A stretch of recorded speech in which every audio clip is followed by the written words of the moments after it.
तो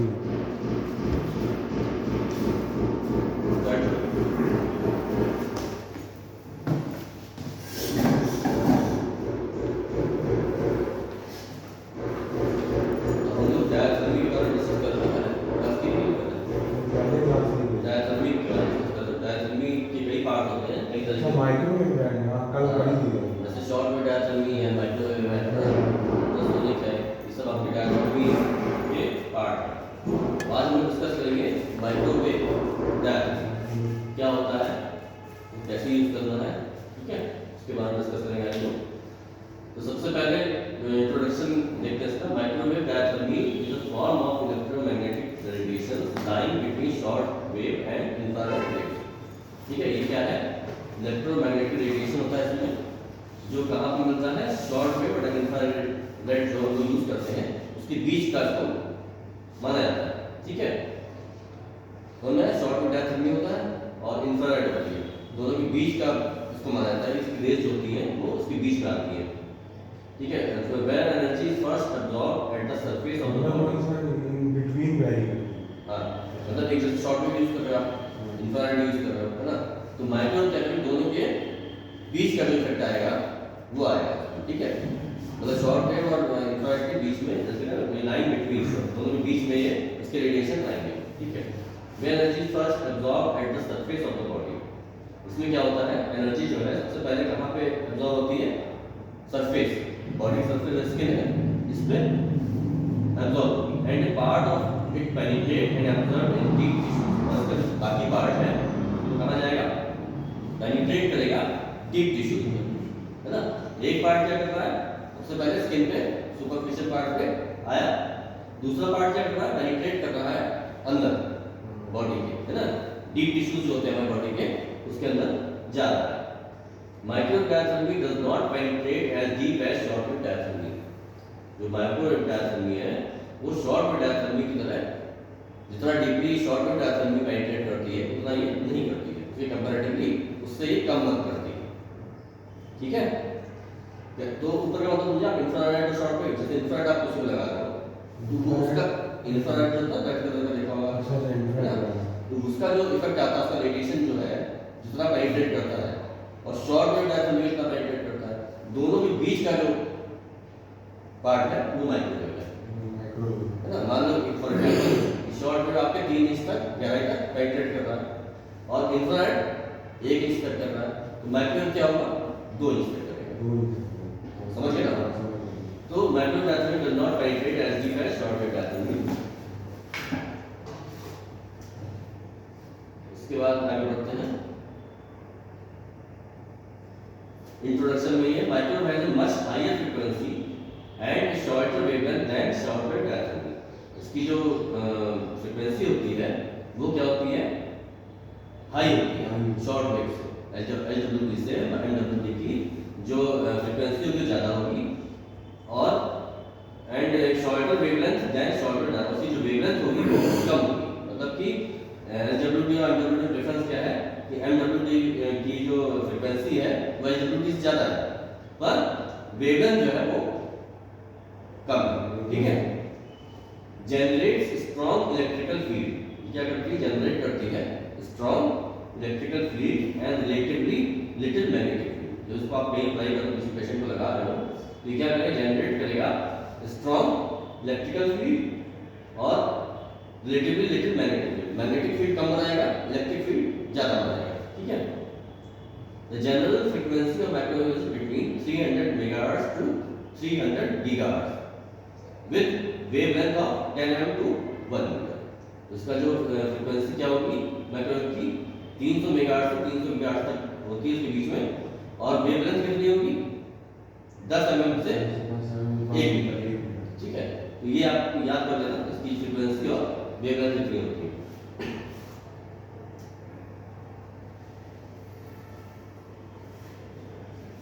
फिर आते हैं इंट्रोडक्शन में आगे। The therapeutic microwave generators used frequency of 2450 megahertz with wavelength of 122.5 mm। इसकी थेरेप्यूटिक माइक्रोवेव जो होती है जनरेटर यूज करते हैं लोग, उसकी फ्रीक्वेंसी होती है 2450 मेगाहर्ट्ज और वेवलेंथ कितनी होती है? 122.5 mm। ठीक है, जो हम लोग यूज करते हैं थेरेपेटिक पर्पस से। Microwave radiation is radiated as a beam from an antenna. तो माइक्रोवेव रेडिएशन होगा वो कैसे रेडिएट करता है? As a beam from an antenna and absorb by water rich tissue 7000 times more effectively than short wave radio frequency energy, है ना। ये जो आपका होता है microwave radiation is radiated as a beam from an antenna, मतलब एक beam जो होता है उससे निकलता है and absorb by water rich tissue, और जो वाटर रिच टिश्यू हमारे उनमें अब्सॉर्ब होता है 7000 times more effectively than short wave radio frequency. Short wave से 7000 टाइम ज्यादा ये अब्सॉर्ब होता है, ठीक है। शॉर्ट वेव डायल तुमने देखा भी वहां पे गए इंटर्नशिप में एक दो पहले? हां, शॉर्ट वेव मैंने देखा हुआ सर, यूज किया था। हाँ यूज करा है, शेख सर के जाते हैं तो वहाँ यूज करा हुआ। अच्छा, कैसा होता है? बड़ी मशीन टाइप की होती है, तो कैसे लगाया था? वॉशिंग मशीन टाइप की। हाँ, तो कैसे लगाया था? उसमें ये इलेक्ट्रो पैरेलल होने चाहिए, पैरेलल, और ये मैं किस पेशेंट को लगाया था? किसी पेशेंट को लगाया था? लगा तो देखा था? लगाया था इतना, हाँ नहीं इतना काफी टाइम हो गया। चलो कोई बात नहीं। उसमें दो पैड होते हैं, है ना, दो पैड होंगे, उसको हम प्लेस करते हैं। जैसे मान लो कमर में जो दिक्कत है, कमर में दो पैड लगा दिए, है ना। नी जो दिक्कत है तो ऐसे लगा दिए साइड में, इस तरह उसको यूज करते हैं। और उसमें एक सुइया का आपका पैड इलेक्ट्रोड होता है, एक होता है डिस्क इलेक्ट्रोड, वो गोल गोल होते हैं, है ना। तो स्टैंडिंग में रख के मान लो बैठा हुआ है, जिसको लगाना है तो आपने ऐसा करके प्लेस कर दिया, तो डायरेक्ट वहाँ से हीटिंग उसको मिल जाएगी। अब आगे बढ़ते हैं। A microwave beam can be narrowed to allow small areas to be treated accurately. अभी जहाँ जा रहे हैं टाइम डिवाइन की जो वहाँ जैसे डीप हीट मशीन है, तो डीप हीट भी शॉर्ट वेव की वही उसी से कम होती है, वो शॉर्ट फॉर्म है उसी तरह। नहीं शॉर्ट वेव ऐसा नहीं होता है, मशीन पावरफुल होती है। डीप हीट जो है पावरफुल नहीं होती है। वो एक ही चीज मशीन है कि अलग अलग अलग? अलग, अच्छा, दोनों वहाँ शॉर्ट वेव नहीं है, वहाँ नहीं शॉर्ट वेव। शॉर्ट वेव हाँ ठीक है, तो डीप हीट है, तो शॉर्ट वेव का अपना अलग प्रोसीजर है, इसका अपना अलग है। वो तो छोटी मशीन होती है, छोटी मशीन। ठीक है। एक microwave beam can be narrow to allow small areas to be treated accurately. तो माइक्रोवेव बीम होती है वो क्या होती है? नैरो, नैरो मतलब कम होती है, छोटी होती है। तो allow small areas to be treated, इसमें हम क्या करते हैं, जो स्मॉल एरिया होता है उसको ट्रीट करने के लिए यूज करते हैं। Is highly directional and can be aligned rapidly, इसको हम लोग अलाइन कर सकते हैं, रैपिडली चेंज कर सकते हैं। Microwave energy generated by an electronic device known as magnetron. Microwave energy है वो कैसे जनरेट करते हैं लोग? एक इलेक्ट्रॉनिक डिवाइस होती है जिसे बोलते हैं मैग्नेट्रॉन, इसके थ्रू ये माइक्रो एनर्जी जो जनरेट होती है। मतलब जो मशीन होती है उसके अंदर मैग्नेट्रॉन एक डिवाइस लगी होती है जो माइक्रो एनर्जी को जनरेट करती है ना।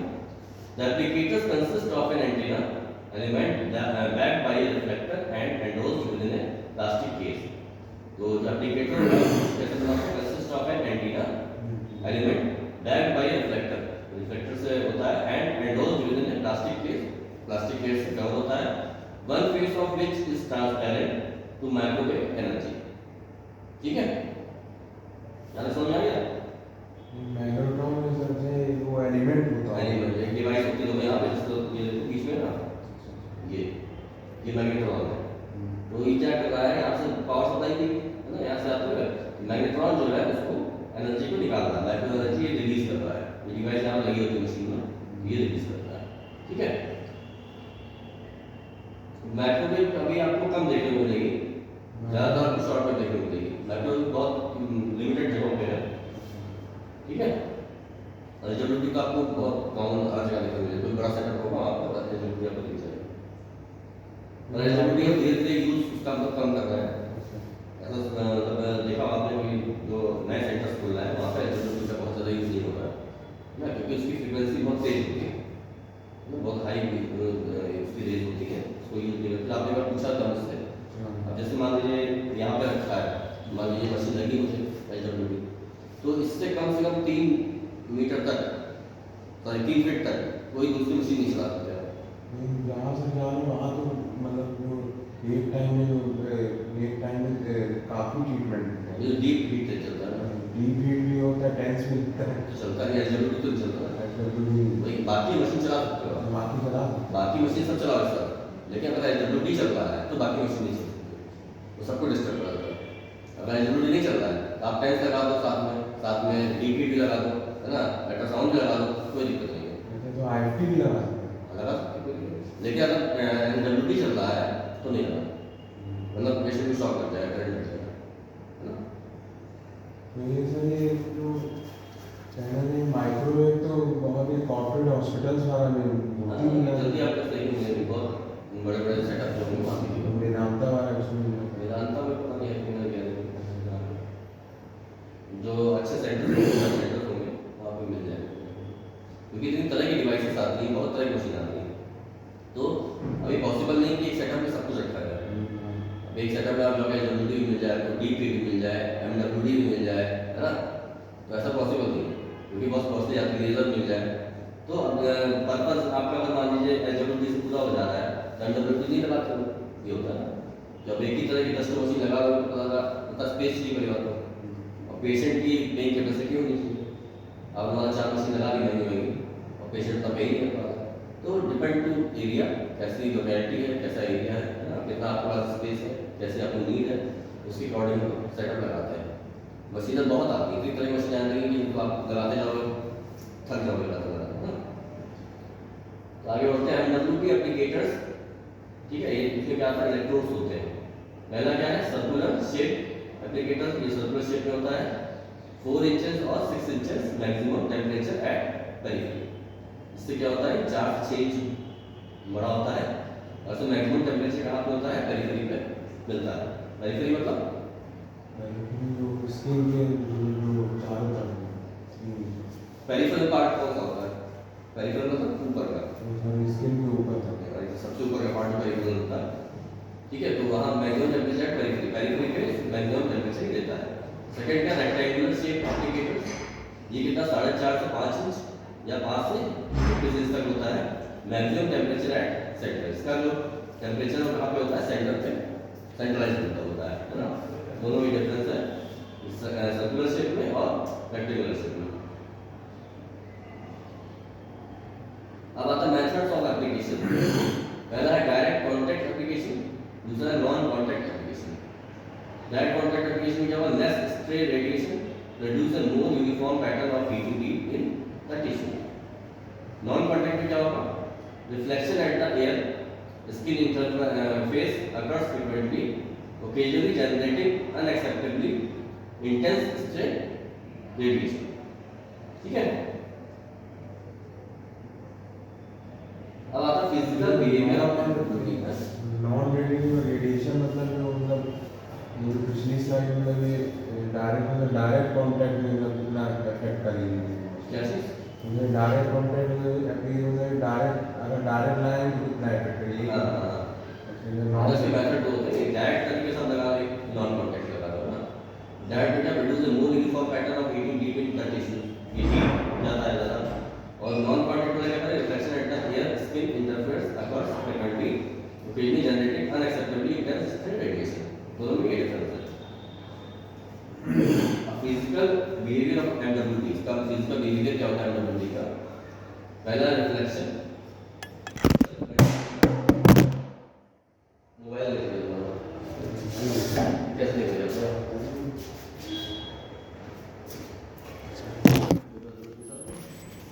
नहीं वीडियो तो क्या करें, दोबारा से बनाएंगे। चलना बंदा, हाँ चल तो रहा है। लगा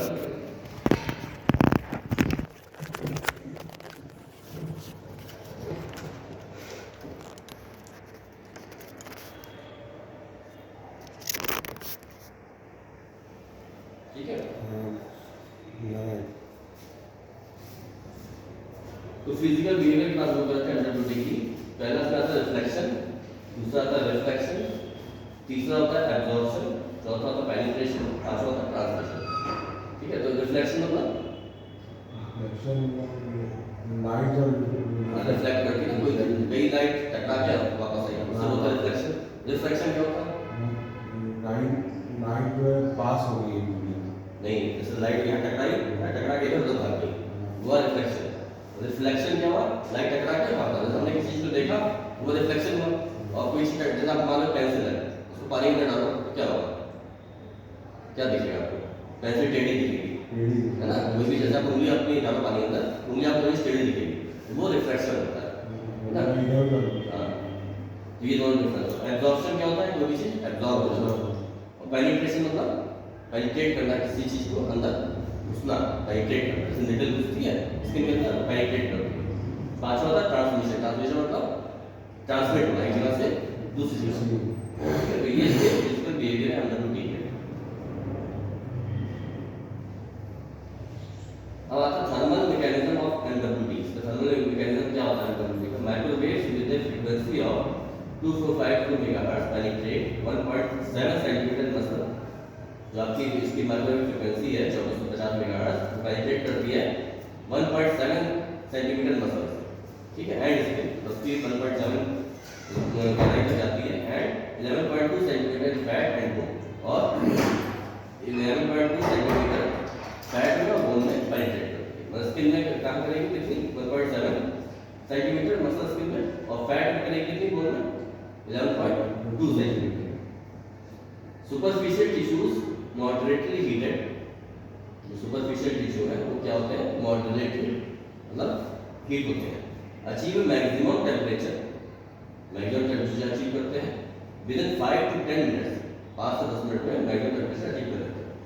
after which local vasodilatation prevents further warming, ठीक है। उसके बाद क्या होता है? लोकल जो है एरिया में वेसोडाइलेटेशन हो जाता है, तो प्रिवेंट करता है क्या? Further warming. वेसोडाइलेटेशन मतलब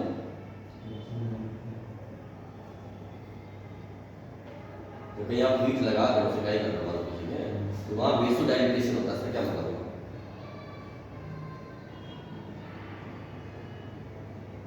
हीट जो है डायलेट हो जाती है। हाँ, डायलेट हो रही कहाँ पे? हीट डायलेट कर रही है किसको? मसल्स को। मसल में। वेसो मतलब वेसल्स, ब्लड वेसल्स होती हैं। आपने जब दवा पी देखा तो ब्लड हो जाता है कहीं, तो क्या किया उसने? ब्लड वेसल्स को वेसो डायलेट मतलब उसको डायलेट कर दिया, prevent from the warming, prevent करने के लिए कि और ज्यादा वो वार्म ना करे, है ना? तो ये हो गया आपका superficial tissue moderately heated, achieve maximum temperature within 5 to 10 minutes, after which local vasodilatation prevent further warming. फिर आता है थेरेपेटिक इफेक्ट ऑफ एनडब्ल्यूटी। अब इसका थेरेपेटिक इफेक्ट क्या है? पहला, relief of pain by pain gate mechanism. Pain gate कभी पढ़ी आपने क्लास समझता हो ना? तो ये कैसे पेन को रिलीव करता है? पेन गेट मैकेनिज्म करता है। जितने भी आपके इक्विपमेंट है, चाहे वो टेंस हो, आईएफटी हो, है ना, या ये सब आपका पेन गेट थ्योरी पे ही ज्यादातर काम करते हैं। Reduction of muscle spasm, muscle spasm को रिडक्शन करता है। कैसे करता है? Stimulation of secondary nerve endings, ये स्टिमुलेट करता है सेकेंडरी नर्व एंडिंग को, जिससे कि मसल स्पाज्म जो होता है कम हो जाता है। थर्ड आता है reduction of inflammation by increase the blood supply. ये रिडक्शन करता है, कम करता है इन्फ्लेमेशन को। कैसे? ब्लड सप्लाई को बढ़ा के। जब वेसोडाइलेटेशन हुआ तो उससे क्या हुआ? ब्लड सप्लाई बढ़ी, उस एरिया में हीटिंग आपने की, वहाँ पे ब्लड सप्लाई बढ़ी, जिससे कि इन्फ्लेमेशन जो है वो कम हो गया।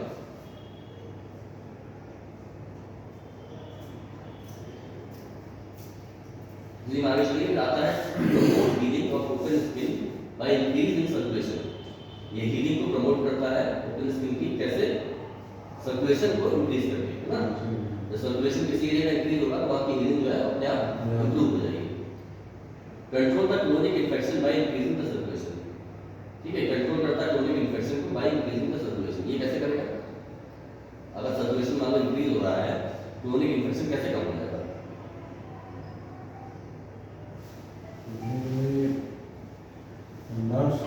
नर्व्स को रिलैक्स करेगा, नर्व्स और ब्लड वेसल्स को रिलैक्स करेगा। रिलैक्स तो करेगा, जो लिखा ना, तो control the chronic infection by increasing the circulation. अगर आप में इन्फेक्शन है, उस पार्ट को अगर उसका सर्कुलेशन बढ़ा रहे हो तो उस पार्ट में इन्फेक्शन कैसे कम होगा?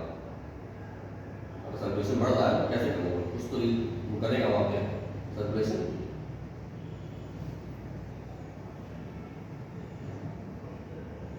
जब कहीं पे इन्फेक्शन होता है, जब उस एरिया का सर्कुलेशन बढ़ता है, क्या होता है? वहाँ से इस तरह वेस्ट मटेरियल है वो सर्कुलेशन से वो निकल जाता है, वहाँ से टॉक्सिन जो है, वेस्ट जो प्रोडक्ट है वहाँ से वो निकल जाते हैं। कैसे निकलेंगे? जब वहाँ की सर्कुलेशन बढ़े। अगर सर्कुलेशन नहीं बढ़ रहा तो निकलेंगे। तो ये यही करता है हीट जो जो बनती है वहाँ पर control the chronic infection by increasing the circulation, circulation बढ़ा के क्रोनिक इन्फेक्शन को कम करता है। फिर आता है fibrosis, heat increase the extensibility of fibrous tissue such as tendons, joint capsule and scars.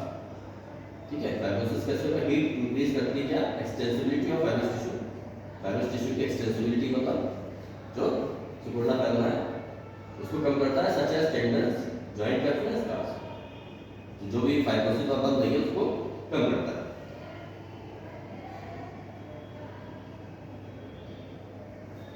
अब आता है इंडिकेशन ऑफ MWD, इसके इंडिकेशन क्या होंगे? पहला है मस्कुलोस्केलेटल डिसऑर्डर, इसमें आपका क्या आएगा? Strain, muscles, tendon, tear, degenerative joint disease, joint stiffness in superficial joint, capsular. ठीक है, ये सारे आपके इसमें आएंगे मस्कुलोस्केलेटल डिसऑर्डर। सेकेंड आता है सुपरफिशियल इन्फ्लेमेटरी और इन्फेक्टिव कंडीशन, इसमें आएगा tenosynovitis, bursitis, synovitis, infected surgical season, carbuncles, abscesses. ठीक है, तो ये आपके जो मस्कुलोस्केलेटल, आप समझ गए, जितने लिगामेंट है, टेंडन है, मसल्स की जो भी प्रॉब्लम हो रही है, जॉइंट की प्रॉब्लम हो रही है, वो सब आती है आपके मस्कुलोस्केलेटल डिसऑर्डर, तो वहाँ पर आप अप्लाई कर सकते हो। और दूसरा है सुपरफिशियल इन्फ्लेमेटरी और इन्फेक्टिव कंडीशन, मतलब किसी को सुपरफिशियल इन्फ्लेमेशन हुआ है, बर्साइटिस हुआ है, साइनोवाइटिस हुआ है। साइनोवाइटिस मतलब इन्फ्लेमेशन ऑफ साइनोवियम, या साइनोवियम होता है ना जॉइंट के अंदर, उसको इन्फ्लेमेशन हो जाए। बर्साइटिस मतलब वर्षा के अंदर कहीं इन्फेक्शन हो जाए, इन्फ्लेमेशन हो जाए, तो उसको कम करने के लिए हम लोग ये लगा सकते हैं लोगों को। ठीक है, फिर बात करते हैं कॉन्ट्राइंडिकेशन ऑफ एमडब्ल्यूडी। कॉन्ट्राइंडिकेशन क्या होता है? ओवर मैलिग्नेंट टिश्यू, मतलब जहाँ पे मैलिग्नेंट टिश्यू होंगी, मैलिग्नेंट मतलब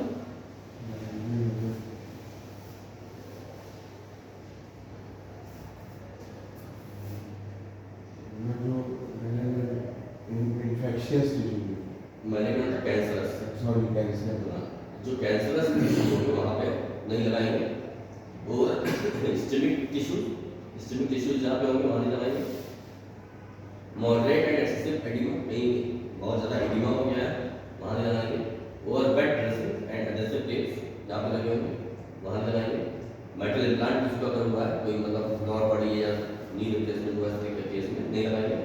पेस मेकर जो लगाया है हार्ट के लिए पेस मेकर, और वो लगा हुआ तब भी वहाँ पे नहीं देंगे।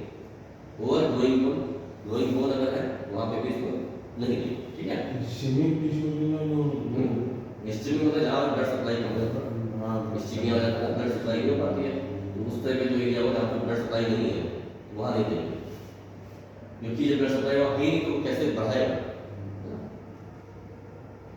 अब आता है आगे कंट्राइंडिकेशन में हेमरेज मतलब हेमरेज हुआ है ना, स्टडी है इस तरह का है, ट्यूबरकुलोसिस है, जॉइंट टीबी होता है। इम्पेयर्ड थर्मल सेंसेशन, मतलब किसी को सेंसेशन ही नहीं, पता ही चलता है कि गर्म ठंडे का सब नहीं हो रहा है, तो वहाँ पे भी नहीं लगाएगा, मतलब उसको बर्न हो जाएगा, पता नहीं चलेगा। अनरिलायबल पेशेंट, रिसेंट रेडियोथेरेपी, किसी रेडियोथेरेपी में चल रही है तो उसको नहीं लगाएंगे। हाइपर सेंसिटिविटी ऑफ हीट, किसी को हीट के प्रति हाइपर सेंसिटिव है, मतलब हल्का सा भी बर्दाश्त नहीं कर पा रहा है तो उसको नहीं लगाएंगे। एक्यूट इन्फेक्शन और इन्फ्लेमेशन, किसी को भी रिसेंट अगर इन्फेक्शन हुआ है या कुछ चोट लगी है उसमें भी आप नहीं लगाएंगे। वेनस थ्रोम्बोसिस और फ्लेबाइटिस में नहीं लगाएंगे। Pregnancy, heat applied to pelvis और हिप इन प्रेगनेंसी में कॉज हेमरेज और मिसकैरेज, है ना, प्रेगनेंसी के लिए आप नहीं लगाएंगे। प्रेगनेंसी के केस में बहुत सारी मशीनें जो है कॉन्ट्राइंडिकेटेड होती है। एक्यूट डर्मेटोलॉजिकल कंडीशन, है ना, कोई माना स्किन की प्रॉब्लम चल रही है एक्यूट, तो उसमें नहीं लगाएंगे। सीवियर कार्डियक कंडीशन, किसी को बहुत ज़्यादा कार्डियक की दिक्कत, हार्ट प्रॉब्लम है, उसको नहीं लगाएंगे। ब्लड प्रेशर एब्नॉर्मलिटीज, उसको बीपी की प्रॉब्लम है, बीपी वाला फ्लक्चुएट कर रहा है, डाउन हो रहा है, तो उस कंडीशन में आप उसको अप्लाई नहीं करेंगे, है ना, क्योंकि इससे बीपी सडन वाला बढ़ गया तो उसको दिक्कत हो सकती है ना। अब आता है प्रिकॉशन एंड डेंजर। इसका प्रिकॉशन क्या होगा, डेंजर क्या होता है? आईज में क्या होगा? कॉज कैटरेक्ट, है ना, आंखों में कैटरेक्ट डेवलप कर सकता है। Obesity with 2450 megahertz microwave, there is a danger of producing an excessive heat in the subcutaneous flat layer. तो ओबेसिटी के पेशेंट में भी ओबेसिटी की समस्या यहाँ पे हो सकती है। अब आता है डोजेज। प्रोसेस क्या होगी, duration of treatment 20 minutes is the optimum, 20 minute का इसको आप देते हैं। और इंटेंसिटी इसकी the patient should feel mild and comfortable warmth, आपको इंटेंसिटी इतनी रखनी है पेशेंट जो है वो फील करे माइल्ड और कंफर्टेबल वार्मथ, मतलब ये नहीं बहुत ज़्यादा हीट हो रहा है बहुत कम हो रहा है। फ्रीक्वेंसी डेली और ऑन अल्टरनेटिव डे, इसको आप डेली भी दे सकते हो और अल्टरनेटिव डे पे भी दे सकते हो जैसा कि पेशेंट की नीड हो ना। ये आपका MWT खत्म हो गया, बहुत बड़ा टॉपिक नहीं था ये, छोटी था।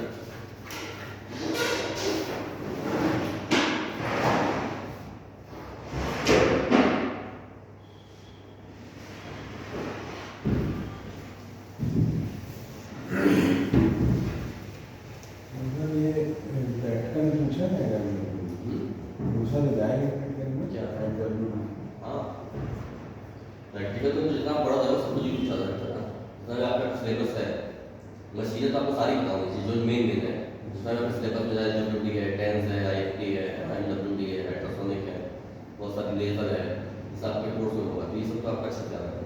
ये कभी भी कोई भी पूछ सकता है, इंटर्नशिप में जाओ आप पूछ सकते हैं, प्रैक्टिकल पूछ सकते हैं, एग्जाम में भी क्वेश्चन किया सकते हैं।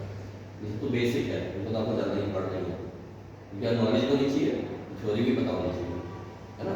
क्योंकि अब इसकी फ्रिक्वेंसी वाला पूछ लें, कितना देते हैं, कितनी देर तक देते हैं, कहाँ पे देते हैं, कहाँ नहीं देते हैं, कॉन्ट्राइंडिकेशन क्या है इसके, है ना, प्रिकॉशन क्या है, तो ये सब चीज़ें पता होनी चाहिए, बेसिक आपको पता होना चाहिए मोटा मोटा, ये कभी भी कोई पूछता आपको ना हो, ठीक है, तो उसको अच्छे से तैयार कर लो।